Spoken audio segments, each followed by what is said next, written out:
There are a number of ways a CEO or a senior leadership team could measure employee engagement.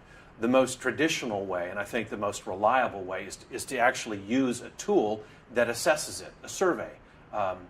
There are many of them out there. We have one that we prefer, but there are lots of tools out there for CEOs to use. I would add a couple of cautions for CEOs thinking about using a measurement tool.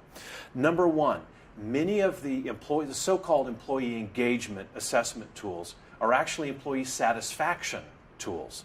And I'd be very careful with that, and here's why. You can measure employee satisfaction, and you might get high levels of employee satisfaction. But you might be getting them because they're well paid and not held accountable.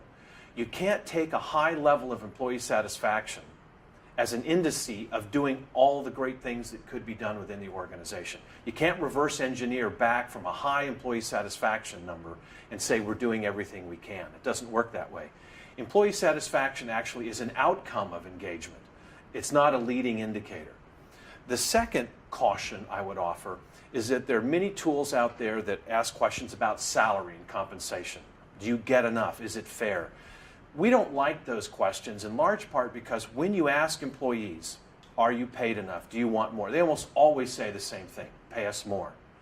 The challenge of that is when you ask that question and when the preponderance of data comes back and says, yes, we want more, we're not paid enough, there's an expectation that they will be. So when you ask the question, it implies that you're willing to put more money on the table. And if you're not, you really shouldn't ask the question. Now, the issue of are employees paid a fair and equitable wage, that's an important issue. I wouldn't necessarily do it in a survey tool. Lastly, third caveat I would throw out. Many of the tools out there are just too long. They ask too many questions. And we know that once an employee gets past question 30, 31, 34, they have online exhaustion. And some of these tools ask up to 80 questions.